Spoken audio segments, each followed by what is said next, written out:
안녕하세요. 부자아빠 제임스입니다. 오늘은 갭 투자와의 전쟁이라는 주제로 설명 한번 드리겠습니다. 정부가 주택 소유자의 전세 대출을 규제했습니다. 1주택 갭 투자자들이 부동산 시장 과열의 원인이라고 봤기 때문이죠. 어떤 정책인지 좀 자세히 살펴보도록 하겠습니다. 정부의 전세 대출 규제 정책이 1월 20일 시행되었습니다. 전세는 서민들에게 인기가 있던 제도인 만큼 전세 정책들은 아무래도 3, 40대는 민감하게 반응할 수밖에 없습니다. 이번 정책의 주요 내용이 무엇인지, 왜 나왔는지, 앞으로 전세 가격 등이 어떻게 변할지 다양한 시각에서 바라볼 필요가 있겠다 싶었습니다. 작년 말 나온 12, 16 대책은 대출 규제를 피하기 위해 본인은 전세로 거주하면서 9억 이상의 주택에 투자하는 걸 막는 1주택 갭 투자 방지 정책이었습니다. 서울 마포구 아파트에 전세로 살면서 서대문구 아파트를 전세를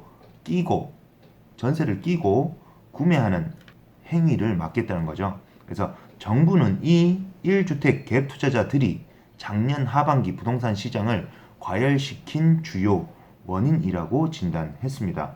진단 근거는 3억 원이 넘는 주택을 거래할 때 내는 자금 조달 계획서이고요.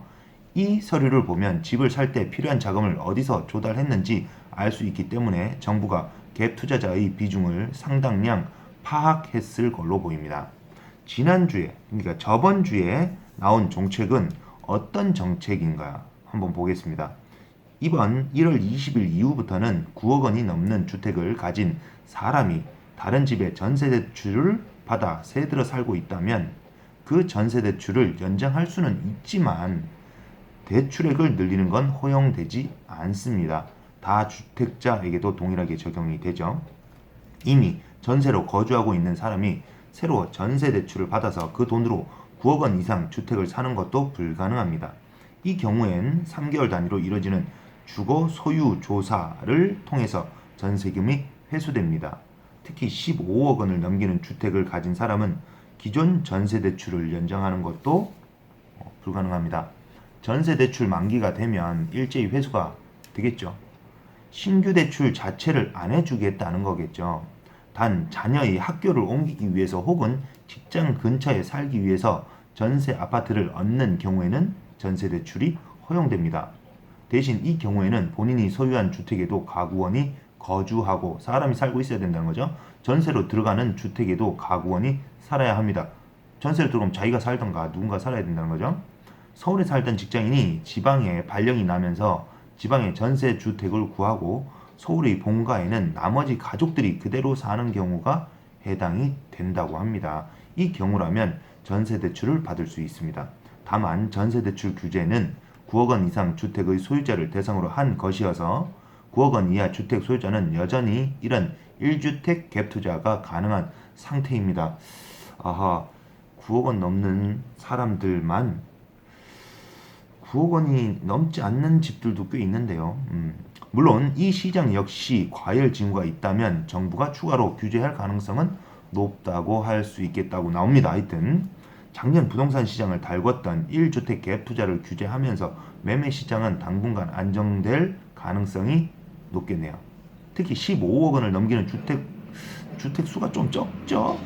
이들 주택에 대한 규제는 시장에 큰 영향을 주겠죠. 당연히 9억 원 초과 주택 소유자의 갭 투자도 힘들어질 것이므로 시장 과열이 빠르게 식을 것으로 전문가들은 내다보고 있습니다. 15억 원짜리 이상을 못하게 하면 그 돈들이 그 아래쪽으로 가지 않을까요? 전세 시장은 어떨까 한번 보겠습니다. 전세 가격은 전세 공급과 관련이 있는데요. 먼저 올해 입주 물량은 작년에 40만 호보다 5만 호 줄어든 35만 호입니다. 서울은 4만 2천 호, 경기도는 12만 호. 입주 물량이 감소 중이어서 전세 가격은 완만한 상승세를 나타낼 것으로 보이는데, 혹여 전세 가격이 지나치게 높아진 경우에는 전월세 가격에 대해서도 규제가 나올 수 있습니다. 다만 작년에 1주택 갭 투자가 전세 가격에도 상당한 영향을 끼쳤던 만큼 작년 하반기만큼 크게 오를 가능성은 조금 낮아 보인다는 전문가 의견입니다. 그래도 중산층에게 집값은 높기만 하죠. 부자 아빠 제임스였습니다. 좋은 시간 되시기 바라겠습니다.